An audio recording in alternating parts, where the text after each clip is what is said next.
Welcome back, everybody. I believe some people might still having their coffee outside, but hopefully they will join us soon. So I hope you had a great lunch, you had some interesting discussions from the morning session. We will now move on to something more general. So you heard about what SMIJ did, the research, the findings, and now we will widen the discussion and try to incorporate into our reflection findings from similar projects. We call them sister projects that we cooperated with several times during the project duration. And we have representatives from 4 different projects. They are all focusing on the issue from these different aspects, focusing on different audiences as well. And what we want to do in this session is try to find out the key finding insights from their own research, the key challenges that they faced in the research phase, in the engagement phase maybe, and also the solution that they propose, maybe some specific tools, some specific guidelines, recommendations for policymakers, for example. And so we will try to have this discussion with the representatives of the project SMIJ, of course, but also with OppAttune, Arenas, and Encode. I think I will give the floor first to our SMIJ representative for presentation. I will kindly ask that everybody keeps their 10 minutes time kind of strict, because we want to also engage with the audience. So Line, you have the floor. And just a quick reminder to please keep the mic closer to you, otherwise people in the back do not hear really well. So I'll try to do that. You're welcome to wave in the back if you can't hear me at some point. And I'll move closer again. All right. So I want to spend a few minutes to be more specific about this idea of hybridized extremism that we mentioned, and these hype spaces that we have identified in the SMIJ project and work with within our theoretical framework. And I want to do that because hybridization presents a significant challenge, both in terms of our public sphere and democracies, but also for law enforcement, in that it can be quite difficult to detect, let me see if I can take the next slide. Yeah, there we go. To detect threats when they're engaged in these type of spaces. In the sense that it's far easier to detect someone who might be a threat if they are ideologically very clear. If their position is very clear, it's easier to, if their outgroup is easily identified, we might know who they would like to target, and so forth. But in these spaces, the outgroup travels quite quickly, and it's quite random who is picked as the target for violence or harassment or something like that, hateful behavior.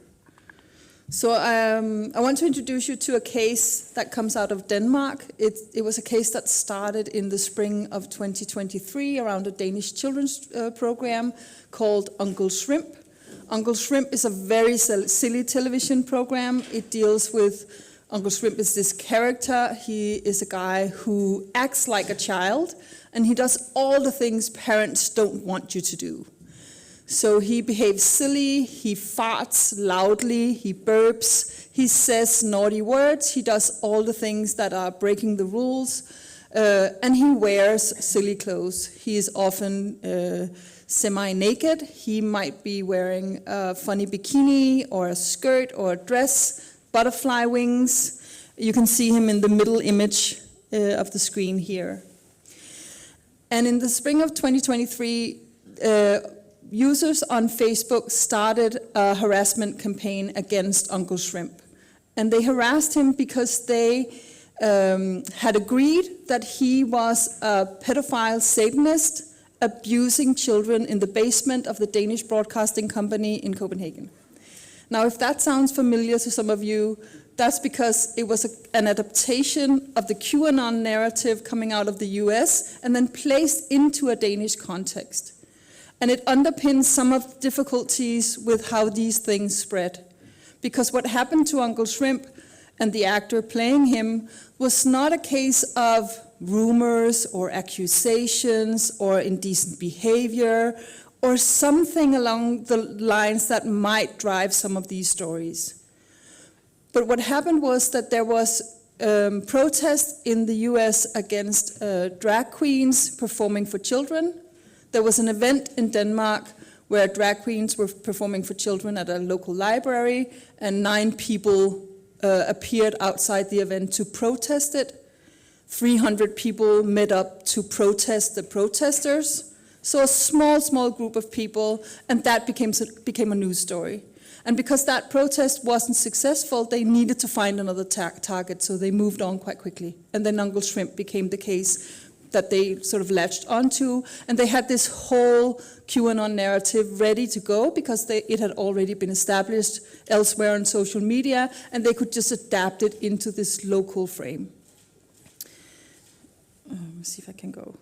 So what we did was that we started to collect data by following the comments and the hype actors. We found 2 female influencers who had quite a large amount of following. They were gaining followers as this was taking place. And we followed their threads and screenshotted all of the comments, and that was the data set. So we collected 370 comments, and then we coded them into categories, 6 categories. One category was establishing the crisis. What is the crisis? The threat of having all of these children abused or groomed through the Danish broadcasting system. Public service television is now grooming children to be attacked by pedophiles. So that was the comments that sort of presented the crisis. And then we coded comments that were in-group negotiations, who were allowed to be part of the in-group and who were not. How did the in-group communicate with each other? We coded comments that presented solutions. How do we deal with this perceived threat that they felt that they had identified? And we coded out-group threats. That's the largest of the squares here, the half circle. What is the threat, and how do we deal with that? And how are people engaging with that?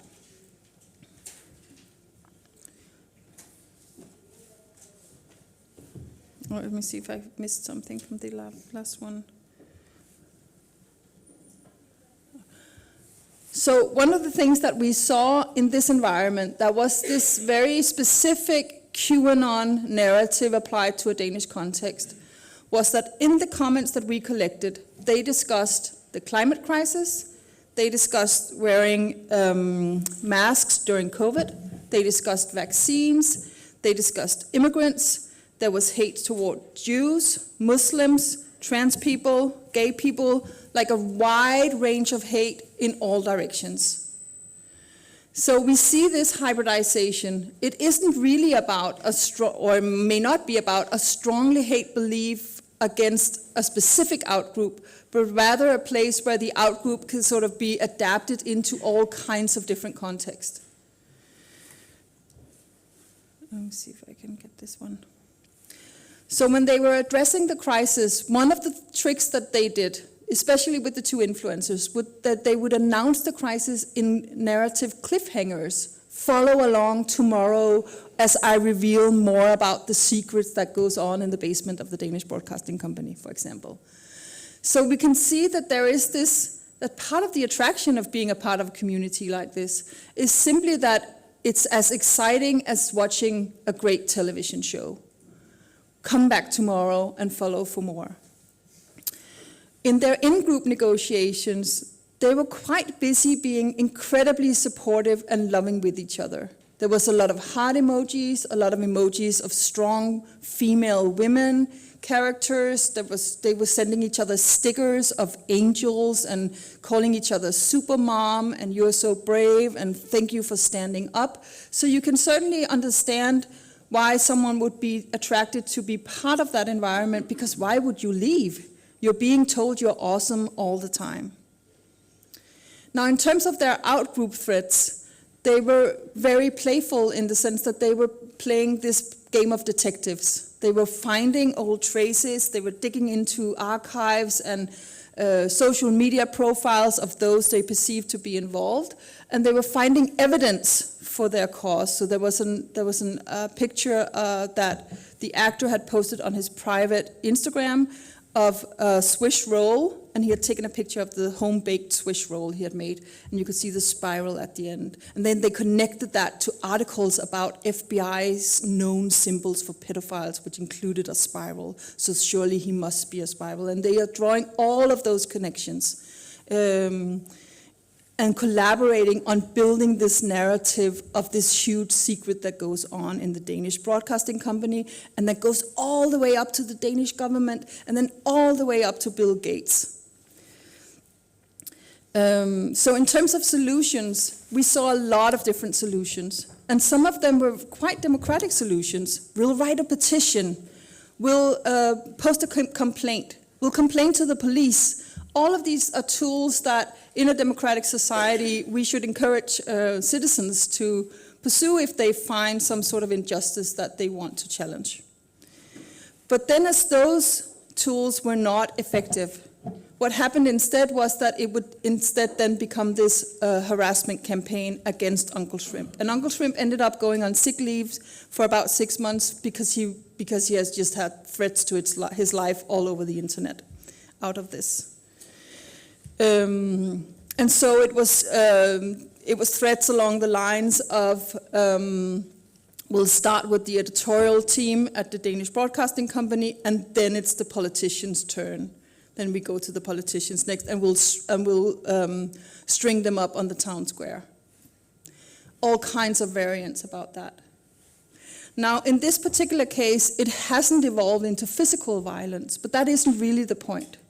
One of the important things that happened here was that Uncle Shrimp and the Danish Broadcasting Company made the decision to not address this in public. They didn't give it a voice. And I can certainly understand that. Why would you stand up on television and say, I'm not a pedophile? Like, it feels like a really bad idea. I can certainly understand not wanting to do that. But what happened instead was that the influencers, and one of the influencers we studied, they were on television talking about these accusations. They were portrayed in two pages news articles. They were on the radio again and again. And every time they went in the news media, they went back to their social media platforms and they told their audience or followers on social media, I went on the radio and they couldn't handle the truth. I wasn't allowed to say the truth. They edited this and this out. Or I was able to tell the truth. And every time they would draw on the authority of legacy media and then use that to gain more followers themselves. So there's a real conundrum here, because how do we cover these events without putting more wood on the fire? And obviously, this is not, on the face of it, a political thing. But it is a political thing. It does touch us democracies, because how do we have a functioning democracy where people can speak and be heard if anyone at any time can face these types of accusations and these types of threats in an online environment? That's a huge challenge. So in terms of solutions to this, I think our suggestion is that it has to happen on several levels. There has to be regulation of platforms so that the incentives to post this type of material are not what they are today. Today you can actually make a living spreading conspiracy theories on some platforms. That's how you can earn your money. There's also the role of legacy media coverage, as we've discussed previously. How are they covering these events? Is there a way to, because I think it's important to cover that, but how can you cover these types of situations without contributing to the harm that they are producing? And then there's the role of policymakers and of politicians. One example that comes up again and again is that back in March of 2020, when the COVID crisis really started in Europe and Denmark shut down, there were a lot of Danes wondering whether or not it would be great to wear masks. But the politicians clearly went out and they had support of health officials and said, no, no, don't do that. They posted videos on YouTube for us to see, don't do it, it doesn't work with this type of virus, it's not going to be effective, it has these and these. They made all of these arguments why we shouldn't wear a mask. 2 weeks later, they told us the exact opposite. There was no explanation for why they had gone from that position to the next position. And I think that was fuel for a lot of misinformation and for a lot of conspiracy theories.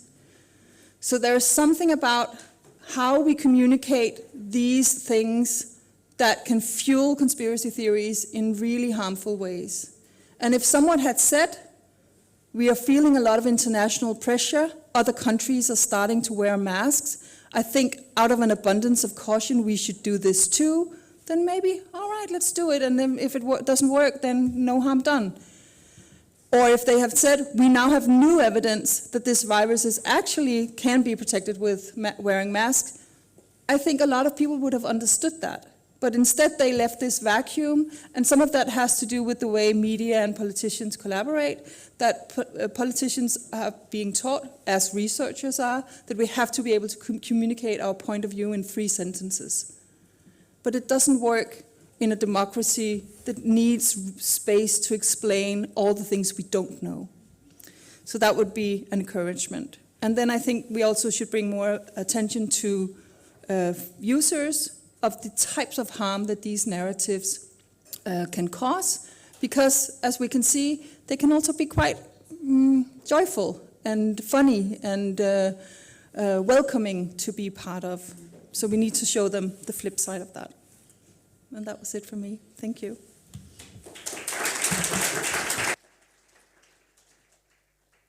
Thank you so much, Line. It's working. We will now move on to our second presentation. We have 2 representatives from OppAttune project, so 2 researchers that worked on the project, and they will share with us some of their findings, challenges, and solutions. So here with us, Sandra Obradovic and Joana Ricarte. Please, you have the floor. Thanks. Joana and I travel in pairs, so when one of us gets an invitation, we both show up. So thank you for inviting OppAttune to be here today. It's really great to hear the synergies across the projects. So OppAttune as a project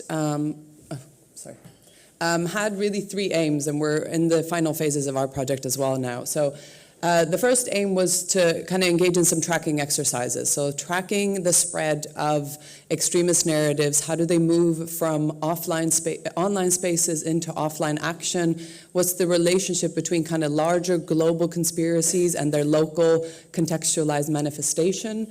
But also tracking things like how extremism impacts protectionist narratives in business, but also kind of the limits on human rights and free speech. We also wanted to track the drivers of extremism. A lot of research has already done that, so I think that was in the early stages.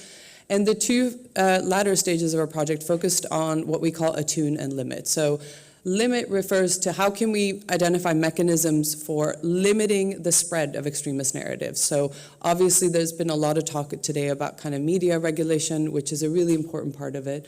And what we've been testing in our interventions is more focused on attune, which is how can we build the capacity for public dialogue? So one of the things that we talk about in our project is that democracy is basically a continuous ongoing conversation.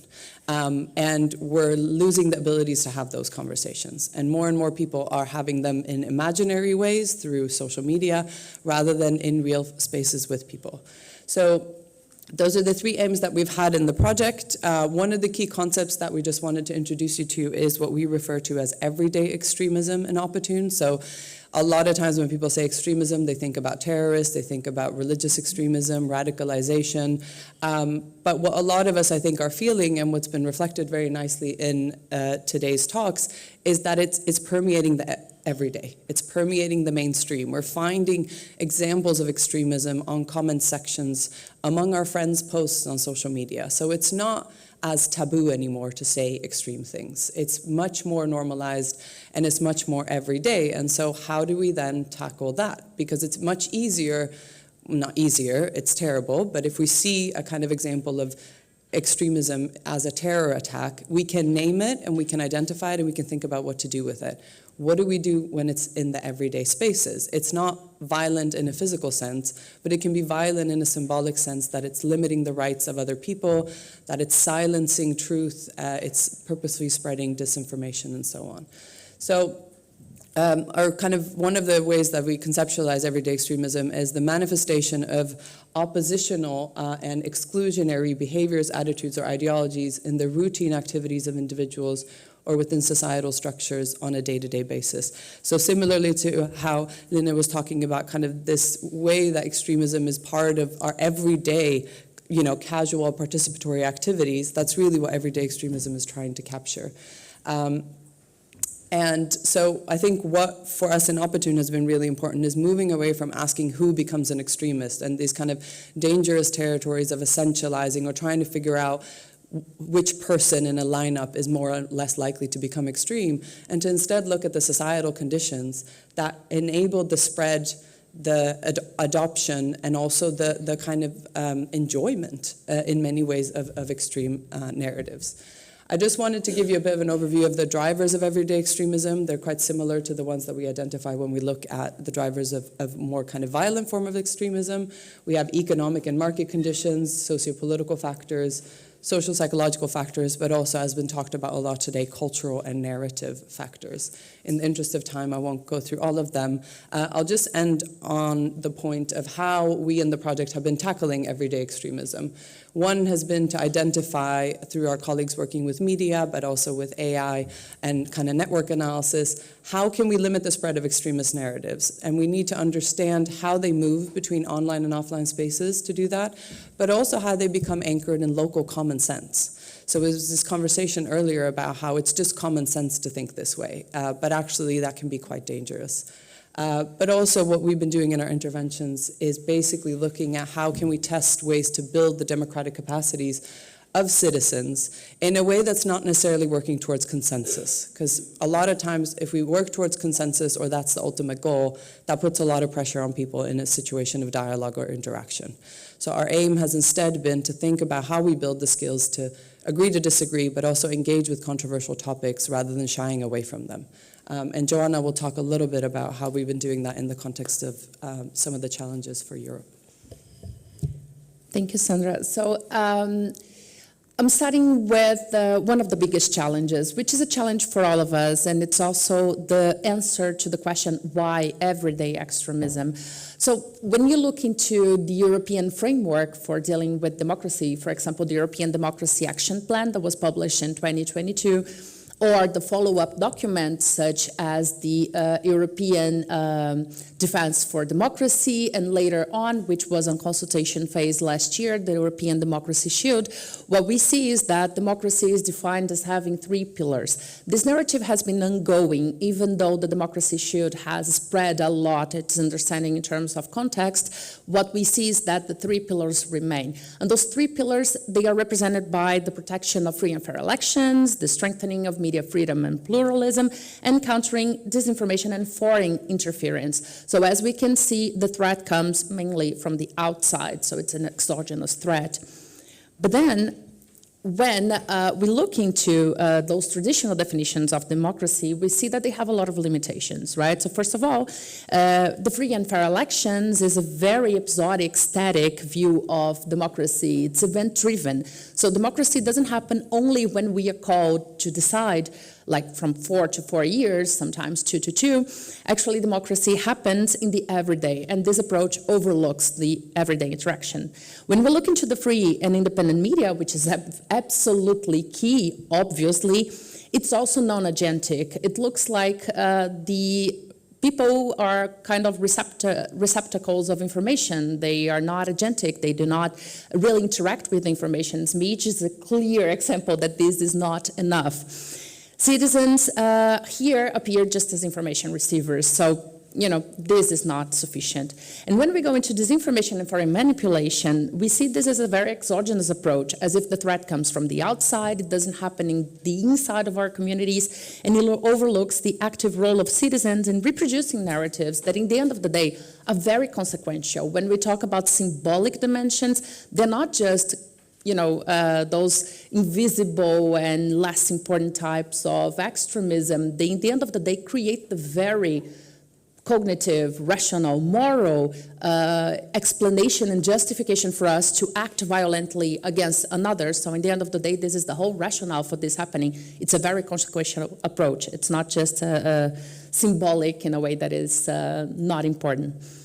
So, where's the place of the everyday, especially in those documents, in European Union's policy documents?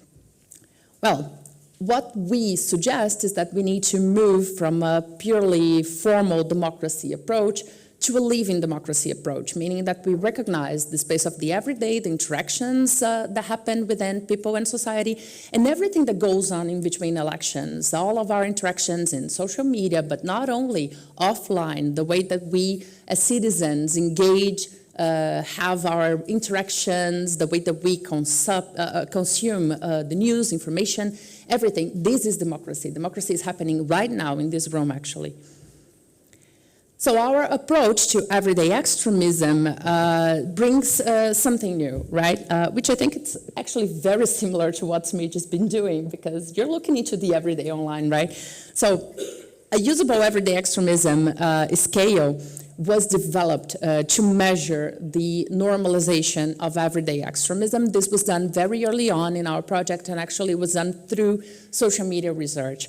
Later on, we have developed a set of tools and guidelines for how to track and limit everyday extremism narratives, and this has gone through, anthropological ethnographic research, to social psychology research, to research based on politics and behavior. So we've done something that was very much comprehensive. And then we have developed interventions to attune and to build democratic skills across diverse contexts of rising everyday extremism, from Portugal, which was my case, to the UK, going through Greece and Bosnia and Germany and Turkey. So it was a very wide project in the sense, with its corresponding challenges, right? So just to talk to you a little bit and briefly about our attunement model intervention tools that you can find on our website if you're interested. We have our deliverables there, including the attunement model, our policy recommendations, and others on methods for attuning and everything.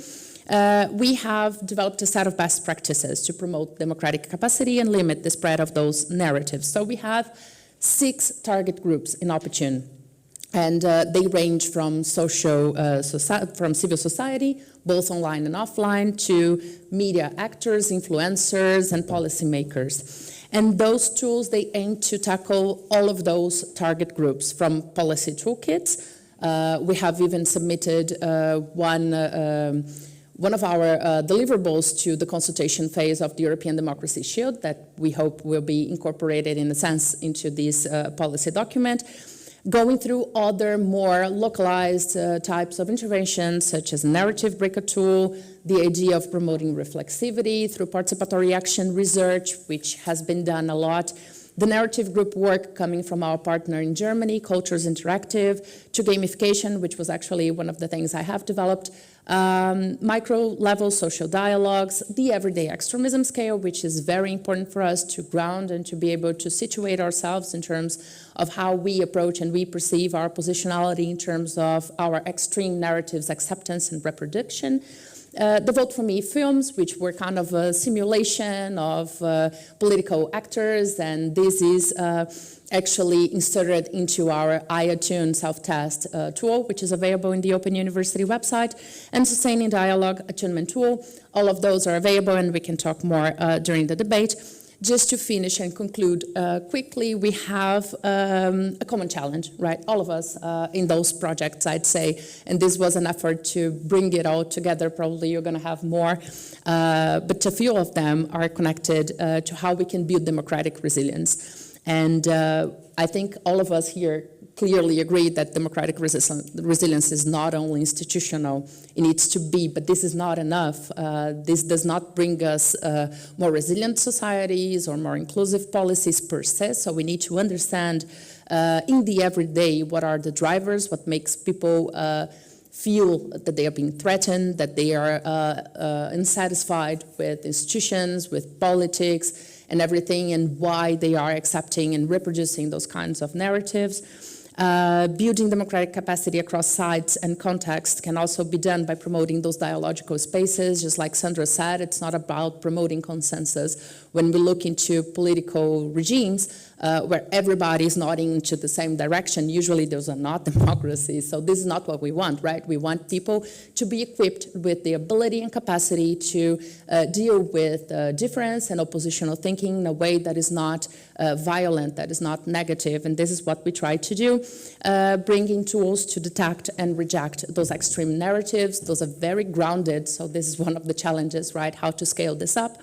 And the idea that attuning social and political dialogue is very key to deal with dissensus and with difference in a way that is positive and inclusive. So we're open to questions later on. Thank you very much.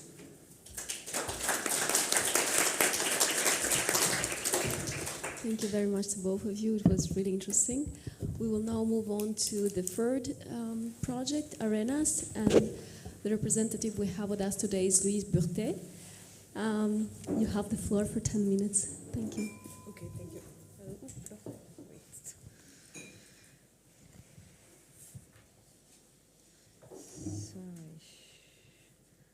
Okay. Hello, everybody. I'm very glad to be here to present some insight from a recent experiment that we carried out with my work package with whom I'm working in the ARENA project. The ARENA project, which stands for Analysis of and Response to Extremist Narratives, is focusing on mapping, characterizing, and preventing the proliferation of extremist narrative around Europe with a focus on three themes: nation, science, and gender. Okay, so my work package, the work package with whom I'm working is working on building strategy to prevent extremist attitude with young audiences. So we worked with high school students around Europe with a focus on Italian, Spain, and Latvian school. We understood extremist narratives as a construct with a strong storytelling, narrative structure, and some high moral value and high emotional dimension with Manichaean values and binary vision. And our aim with my work package was to propose a remediation strategy to young audiences against this extremism which was guided with as a research question: is an approach focused on alternative strategy efficient to tackle extremist attitudes? So we were focusing on alternative narrative, but also on soft skill, meaning that skills that are pro-social and pro-social behavior. So we have an hypothesis that using that approach that rely on comprehensive, analytical, and non-violence would be a sustainable way to prevent or counter extremism. So we built a whole methodology to which were underpinned with 4 steps from detecting, analyzing extremist attitude and narratives to deconstructing and transforming. So these steps were divided in 2 workshops that we did through March to May 2025 with 6 high school. And on this workshop, we were working on narrative situation with a card game and with a multiple choice narrative, or we were also focusing on concepts such as fairness to help students develop critical thinking, conflict analytical skills, and imagining fairer outcomes to narrative situations that were displaying extremist attitude or discrimination or violences. So we target some soft skills that we were supposed to be protective against extremist attitude, such as emotional intelligence, critical thinking, or a sense of ethics. So before our workshop, we carried out a first questionnaire to assess the situation in the different high schools. Then we did the workshop with the help of the teachers. We did it online, and then we did a final questionnaire to assess the efficiency of the workshop. Okay. Here I put how we can gather data. So the students were asked to self-assess their progress after the workshop. And how they find their progress or not in the targeted competencies. And to corroborate the data, we ask also the teacher to evaluate the progress of the students. Also on the targeted competencies such as ethics, empathy, and critical thinking. What we found is that for the students that answer the questionnaire, that is 52% of the total number of students with whom we were working, they mainly indicate progress in the target skill by 1 or 2 level, meaning that they were evaluating that they progress or highly progress in the targeted skill with a greater proficiency in thinking about other people's point of view, in spotting unfairness in situation and or coming up with better version of a story, meaning that answering in a positive way to maybe narratives that may be extremist or violent.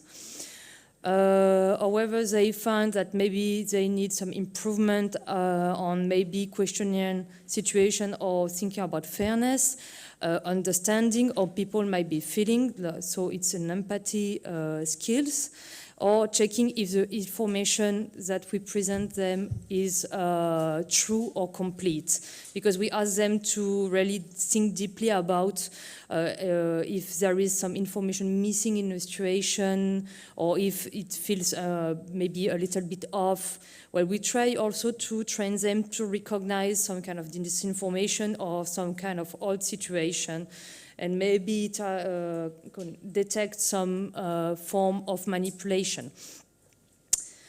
So students indicated that they have some improvement, and the teacher also finds that the students did improved in the targeted skill. So we can maybe have a small conclusion saying that the workshop maybe helps them to, at the minimum, thinking about this situation and maybe begin to develop a sense of fairness or maybe soft skill. However, we maybe indicate some limitation to our experiment, saying that from the survey they may have some kind of a bias, a social desirability bias from the student, because maybe they want to please their teacher or they feel maybe voluntold. From the experiment, our insights need to be, how can I say, field-proof, because we can't make deduction from a spontaneous intervention. Also, maybe this kind of experiment fell short to be useful to protect students from covert extremism or digital subtle slides, meaning that maybe online they won't be able to apply what they learn from what we were presenting them. Also, our current environment with fast-growing technology and AI may be a little bit challenging because it's going very fast. Disinformation is going very fast, and maybe now they won't be able to detect what is fake or what is authentic or genuine. So that's the challenge posed by us with the post-truth era which we are in, and how to prevent misinformation in a context that with a growing skepticism, populism, and fake content. So what's next? So now from this experiment, we are developing a platform, an arenas platform, to propose to teachers and high school in Europe that will be targeting high school students with a different kind of narrative pathway, with characters and narrative situation to analyze. It's kind of what we did. We are also doing now a survey on the perception of knowledge and information, and we are also discussing maybe when meeting with kind of, oh, sorry. Hopla. I miss a lot of slides, I'm sorry. What I said, and by maybe meeting with you, we are maybe reflecting on how what we did can be applied to other public or other situations. So here it is. Thank you for your attention. And sorry for the slides, but maybe it will be online, or I don't know, or if you need that I go back to the slide, let me know. Sorry.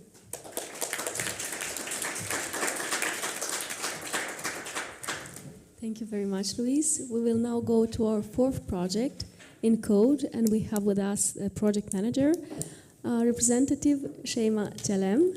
Shema, you have the floor for 10 minutes. Thank you so much, Emilia. Yes, now we are online. So since we will go to full screen, maybe it's better to introduce myself first. My name is Shema. As Emilia introduced, I'm working for European Center for Populism Studies based in Brussels. So we are collaborating with other partners to ENCODE project. I would like to start with the first question, just to warm up, and also just to check if we are still all together in the same chapter. How do you feel today?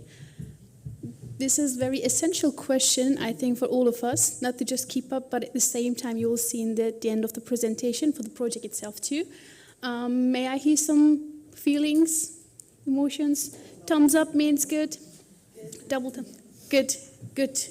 Good to have that all energetic people we have still till the end of the session. So I ask, how do you feel in the conference, which is good that we have positive feedbacks, but I wonder if the answer will be the same if I would ask you, how do you feel about the political situation in your country? How do you feel about, how do you feel about the crisis, social crisis? And how do you feel when you read the news? And how do you feel when you just scroll down the social media platforms that you're regularly checking? So the answer is you can just feel, and you can just see, and I can see from your faces too, varies, and it's very different. So ENCODE project is looking for the emotions that we feel. We started to talk with the digital extremism, radicalization, but I think with the ENCODE we will go from the beginning. So why people would radicalize, why people would go with extreme, maybe because of their feelings. So in the ENCODE project we started with the problem. Radicalism is a problem, extremism is a problem, polarization is a problem, but the starting point is like maybe we are feeling very extreme emotions, so that's why it's driven us to go for different paths. Before 20 years ago, feelings and emotions are not considered as like rational enough to be involved in our decision-making process, but good news, these days there are many political psychological experiments and researches that confirms that emotions are the driving force actually with the starting point after the values for our decision-making process. So politics are emotions. Politicians are emotional people. We are also emotional. So emotions shape our trust, shape our decisions, shape our choices in everyday life. So even if it's going to be the big decision of your life, I think we cannot say that it's going to be a very pure, neutral, emotion-free decision, even if for the most rational people that we are talking with. ENCODE project, with the other projects too, so we thought that emotion is a driving force for this decision-making process, not only for voters, but also for policymakers too. And then what we are doing in ENCODE, what we're trying to do in ENCODE, I just forgot to explain in the beginning. So I think we are the youngest of the group, so we are only 1-year-old project. So rather than showing some results, maybe I can show you some motivations and why we are focusing on the project itself. But don't worry, I think our colleagues are working very hard. In upcoming years, you will see more results that has been presented together with other cluster projects too. So we are trying to decode how emotions are stated, how emotions are forced, motivates our daily life and our political decision making, and how leaders, political leaders, are using our emotions sometimes to convince us, or other words, sometimes to manipulate us to be in the same chapter with them. In code project, I can say, as I said, we are quite young, so rather than showing the results, maybe we can start with the team. So we are a group of 10 organizations from 7 countries, including we have University of Copenhagen, because I see we have some colleagues here. Yeah. So how and why, what's the motivation behind what we are aiming to do with the ENCODE project? So we are trying to innovate theoretical background first. So in detail, I can explain you, we came up, our coordinators came up with the idea of affective pluralization as a key concept, could be the solution for effective polarization, which is the problem itself of the current politics. And the second session, we thought that we are just feeding ourselves, not in daily life, not in daily conversation, but also digital life, which overlaps what already Simic pointed out. So we are also trying to decode how people are showing their emotions in social media platforms, digital platforms. And then we just realized, and I think it's been also mentioned in the documentary, you can express your emotion behind, like in front of the PC, but sometimes it doesn't overlap, it doesn't correspond with the feelings that you have. In-person things change. I mean, in-person communication changed emotions and reflections very much. So that's why in Action 3, we came together, we were planning to come together with the people and do sentimental analysis. Because as you can recall, just in 5 minutes ago, I asked you the question, I think not only for your minds, but also some biological changes you felt. As long as I'm talking about the politics, some bodies getting warm up and some energy comes up, and it just drives us to say something more harsh, more effective. So we thought that not only feelings, not only opinions, but also biological reflections can show us the how emotions are being effectively, I mean, not only for, let's say, emotional, mental, psychological way, but also biological way. We will be driven into do some kind of radical decisions that we may not maybe take in account, that we may not be thankful in the daily life. So in action step 4, we're planning to come together with the citizens of 7 countries that I've mentioned. Consist of Western and Eastern European countries, from North Macedonia to Denmark, Vienna to Poland. So just to check if the sentimental analysis and the social media analysis are working, and if it is the same results that has been gathered from the citizens of the countries.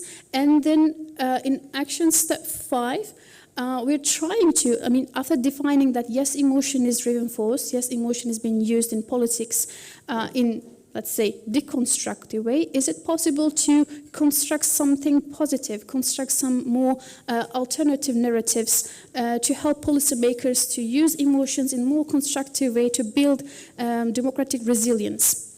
So in action step 6, which is the last one, how we can improve democratic engagement through using emotions, by accepting emotions in the rational decision-making process itself.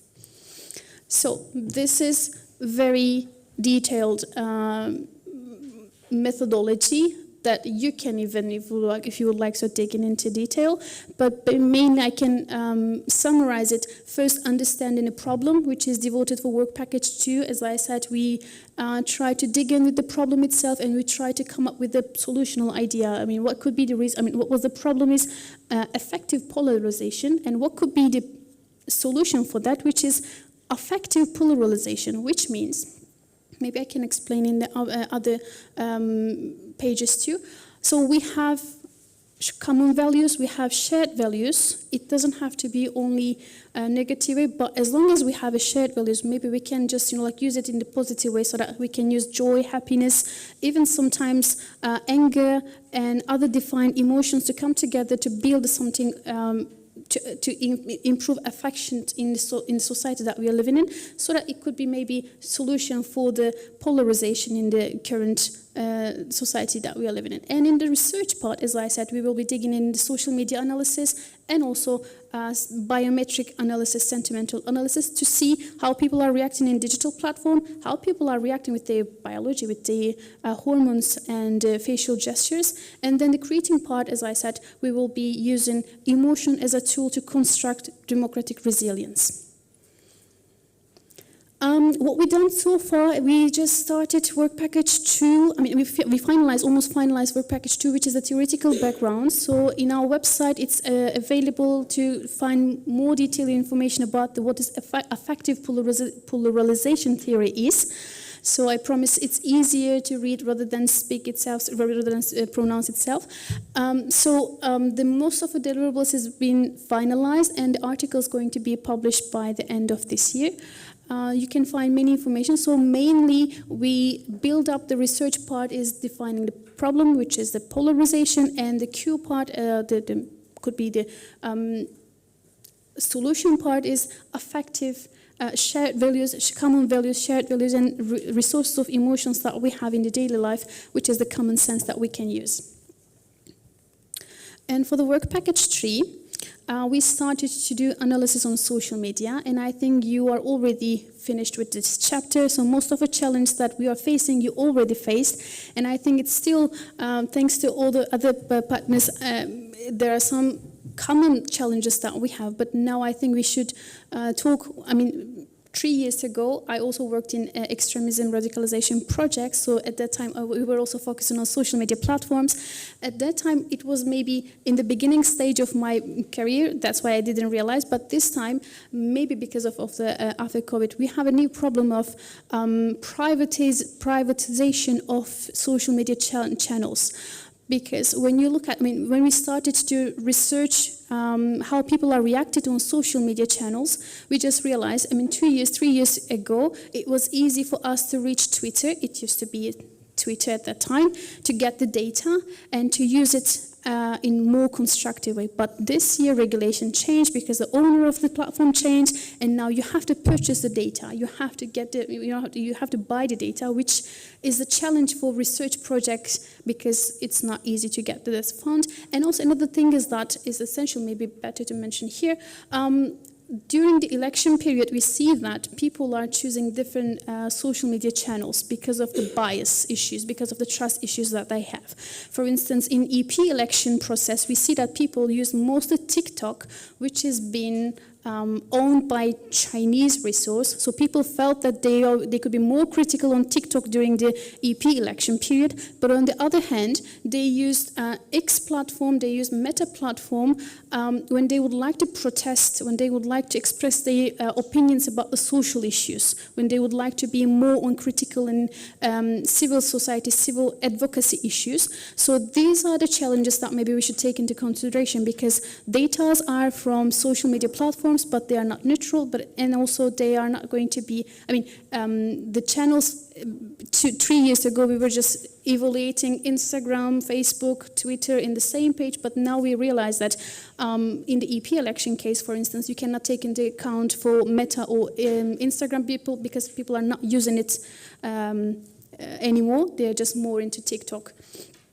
We defined emotions, which could be the driving force. So there are some constructive and deconstructive emotions, rather than we pronounce it negative and positive emotions. I can say anger, fear, joy, sadness, hope, and indignation is the very basic classification. So you can extend as much as you want, but these are the emotions that we would like to focus on based on the theories that came up in the research part. Anger and fear is being used not only in deconstructive way, but we also saw that it's being used in constructive way to evoke your anger, evoke your fear of losing democracy, fear of losing your values, and being hesitant to trust your governments. So in these scenarios, we saw that these emotions is being used in more constructive way. So that's why analysis has been based on results rather than choosing the words itself. The the social media analysis has been implemented in Poland, Bulgaria, Denmark, Austria, North Macedonia, and Bosnia and Herzegovina, not only for English contents, but also their local contents too, local languages. And also in this part, I think it's essential to mention here, another challenge is that there could be like a language barrier, because in North Macedonia and Bosnia and Herzegovina, both they speak, there are people speaking in Macedonian, people speak in Serbian and Bosnian, but the expressions are very different. So when you connotate it, we shouldn't maybe miss the part of the, different nuances of in each language. And the biometric qualitative research has just started. We implemented in Poland and then in Bulgaria. So we provided some scenarios that has been already researched in the social media analysis stage. So people has been asked with these different scenarios, and every scenario now you can see their backs, but from their head, their results, there are some kind of cables that measures their tension, blood pressure, and also the warmth of the body, so that we can see, by the way, they've been asked for expressing their emotions, but not only verbally, we're measuring also biologically if they are angry, if they are happy, or if they are happy but feeling angry. So the results are going to be finalized, I think, by the end of this year, because as I said, we are still in the beginning of the research part. It's been implemented in Poland and Bulgaria. Austria and Denmark is on the way. For each country, we've been, there was 15 participants. So in total, we have 30, but the results will be at the end of the year after finalizing all 60 people. So what is next? In work package 3, we need to finish with the face tracking in Denmark, and we need to provide the final results. Work package 4, we need to analyze the gathering information from the social media and build a catalog that could be used for the other projects for the future use.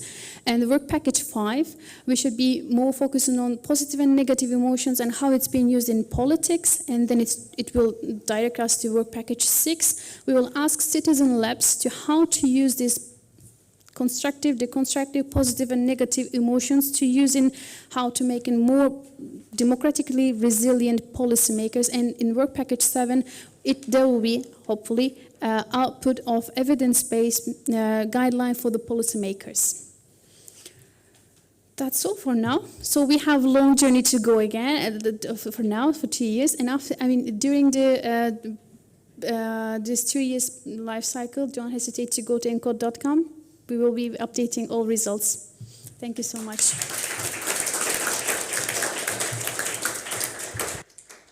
Thank you kindly, Shema. Now, before opening the floor to your questions, I would kindly ask all of you to think of a scenario where you are having the opportunity to meet a policymaker. And so reflect about one recommendation.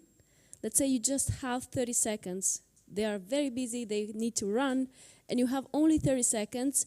What would be the recommendation that you would like to pass on to that policymaker that really needs to be taken into consideration in the near future? So I will let you sit on that, and then let's hear from your side with the questions, and then we will come back for your answers at the very end of the session. Thank you. So who would have a question to ask? Yes, please.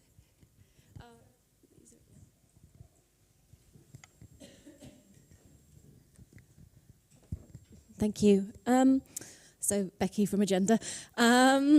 My question is to the panel. So I've been working with a democracy organisation that's focused on saving democracy in the UK.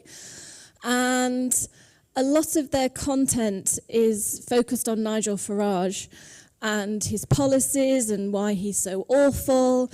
Designed, I guess, to tap into what Shema was saying about emotion and fear and anger, etc. However, I feel that type of content is counterproductive because it's repeating Nigel Farage's messages, and we know that in communications you should never repeat your opposition's messages. However, that type of content also drives clicks and it drives revenue. So people click on their content, they then subscribe to their Substack, and then they become donors. So a similar kind of issue with what the media is facing around clickbait. And I just wonder whether you had any advice for dealing with that particular challenge.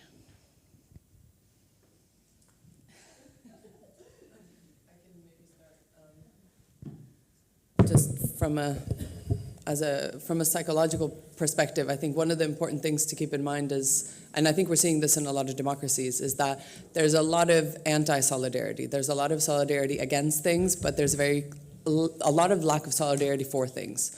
So I can give the example, in Serbia, there's been protests for democracy over the past year, led by students. And the problem is, if they call an election tomorrow, the sitting president will still win because there is no clear alternative. So I think by reproducing also negative narratives constantly, we're not enabling a space for alternatives, which means psychologically we cannot imagine those alternatives. So similarly to in the documentary where the guy from Extinction Rebellion talked about how protests enable public awareness of alternatives, media has to also take on that responsibility. And we also need to kind of make it okay to be boring. I mean, like, I'm sorry, but like this is what we need to kind of fashion new norms to make these things acceptable, because it's very easy for all of us to sit and say that this is how we should be doing things. But if we're all also participating in clickbaiting, we're still reproducing a system that works.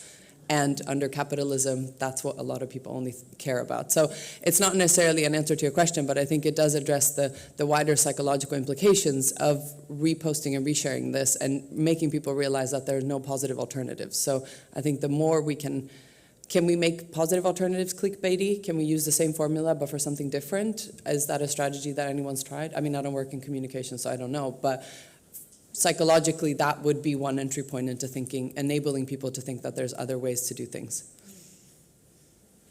Thank you, that was great. Just to go to your question, thank you, because it's a tricky question. When we were preparing our workshop with the students, that was one of the questions we were asking, that how to work with young people without repeating offensive or harmful narratives. That's why we go through the alternative narratives and way. As I said, we can say that yet it was helpful, but for us it was maybe a way to go to the root of things, but not necessarily pointing like, okay, this is bad and you should not do it, because it will be a backlash. People don't like to be told like, okay, that's not good, it's not good, that's not good. And also when we were pilot testing, we had some harsh reaction, maybe from boys when we were talking about masculinity, for example, because they were just fed up like to hear like, okay, yeah, we know, we already hear that 1,000 times. So, but our hypothesis and what we still think is that maybe going to the root of things and maybe thinking positive alternative, but also how it is harmful, why it is harmful, and maybe working on different perspective and point of view. That's what we're doing. And that would be maybe still my thinking in front of this question. Thank you. Emilia, may I give an answer for your question and your question at the same time, because I think it overlaps? Okay, my answer will be both. What would I suggest for policymakers in just very shorthand, and also like the question that you have. Two things: authenticity and simplicity, because you have to be very authentic. I mean, you cannot defeat, let's say in populist, you cannot defeat with authoritarian people in their battlefield.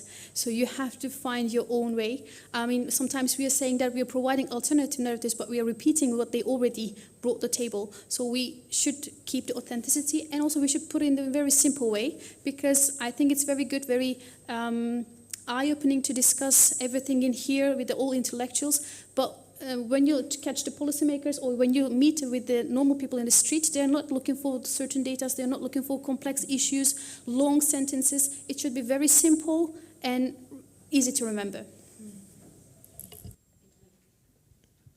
If I can just add something, just answering your question a little bit. One of the data that we found in the survey that we didn't discuss this morning was that we also looked at people's values and how those affected their discernment ability. And one of the things that we found is that certain types of conspiracy ideologies seem to be associated with values of needing to be more secure, more certain, more traditional kind of values, and those were also associated with less ability to discern the posts. On the other hand, we found that people that had more benevolent, altruistic kind of value orientations were more able to discern the content accurately. So one of the things that I'm thinking ahead is, can we create messages that activate more pro-social values when people read those posts, so that maybe that has an impact on their ability to discern information? Thanks. Very briefly, I have an addition to this maybe. So when doing research in OppAttune on the drivers of everyday extremism, trying to understand the root causes that moved people to accept and reproduce these kinds of narratives, we found out, first of all, that this is very contextualized and grounded, and we need to look into a specific context to understand this, but also that in terms of trying to find a common type of result in between our countries, we had 16 countries in the project, we have realized that the everyday is more mundane than sometimes we think about this. So from the anthropological drivers, we have similar drivers across contexts, such as material drivers, people's feeling of lack of security, but not just a security like the security of from a threat, from violence, but the security to live, to buy a house, to be able to pay your bills. This is very much connected in several contexts. We have research specifically within Europe with what we see in research about Brexit, such as welfare chauvinism, the idea that we are losing our social security, and this, in a sense, brings about the preoccupation of people who come from abroad, what is going to happen to our social security system.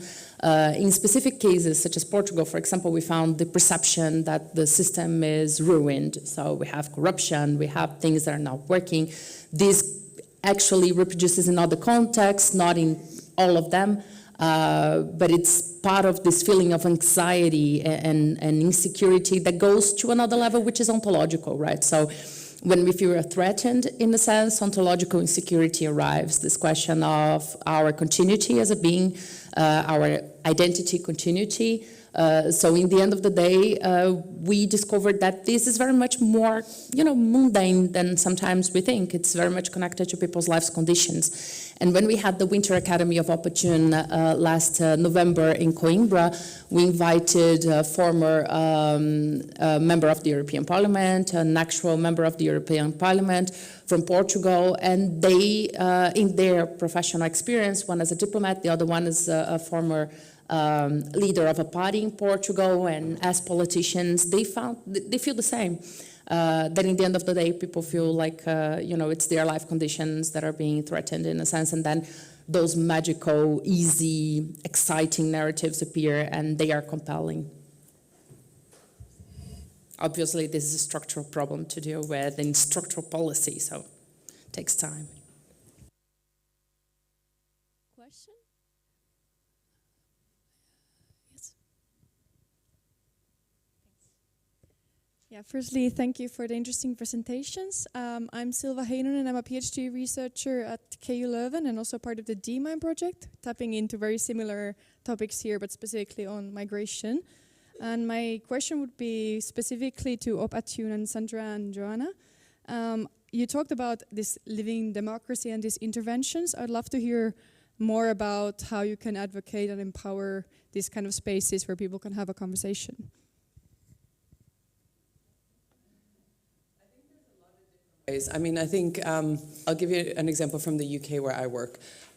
There's a lot of research that shows that engagement in arts and culture improves civic skills, and yet we continue to defund these spaces. We don't see them as, and they're potential depolarized spaces where people can learn skills that are politically relevant, but we don't have to put them in a situation where they say, I don't like politics, I don't care about it, right? So it can be that kind of spillover effect that's positive.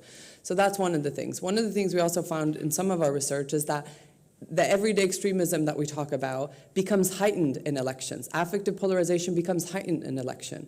And so if we become political once every 4 years, and every time we're political, it's hostile, it's aggressive, of course people will say, myself included, what's the point of talking about this, right? Just do your thing, vote every 4 years, be a good citizen, but really everything else that's politics is beyond me. So I think bringing it into normal, everyday spaces, right? Normalizing conversations about disagreement, making disagreement an explicit component of a conversation can remove that threat, remove that identity threat that leads people to get defensive. So educational context, of course, media and all these things, but I also think places we don't associate with politics can be really fertile ground to learn the skills we need to be good political citizens and have a living democracy that's not just elections, voting, and those kind of things that to a lot of people are not interesting, not relevant, and also just feel increasingly hostile.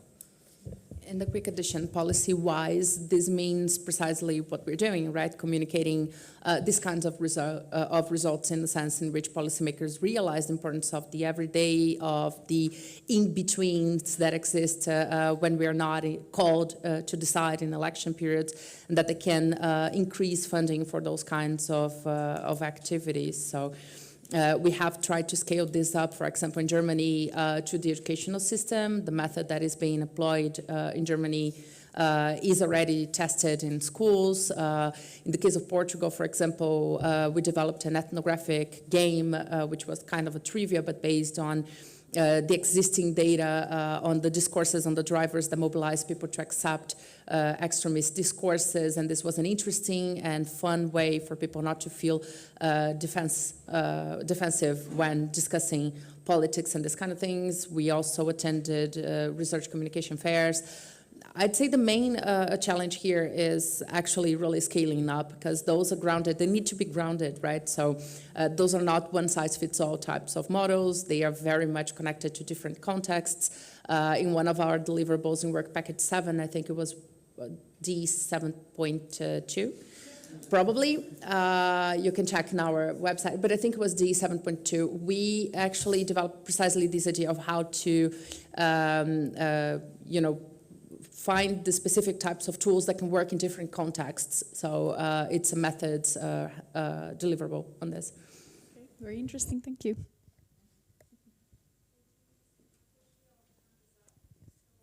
Let you have a coffee, but not before asking you for those 30 seconds to your policymakers. Lina, if you would like to start. All right, I'll go first. I would have 2 points. One would be SMITch specific, and one would be specific to the time that we are living in now. And the first point would be, don't forget the middle-aged group when you are talking about digital literacy. And the second point would be, now is the time to start talking about digital sovereignty and to continue to legislate the platforms that exist today and how they operate in Europe. Okay. We'll go next. I will go, if I have 30 seconds, I will go with also the digital landscape, and maybe now it's a time to also train people how to use sovereign ways the digital platforms, and also maybe also train them to learn how to disagree without opposing something, without being hostile. I don't know. Keep being human, even in a digital space. I already gave my answer, so okay. I'm passing it. I would just say care about citizens even when they're not elections, because I think that's, to me, a big part of the problem. So show an interest, show effort, put resources in at times that are not times of elections.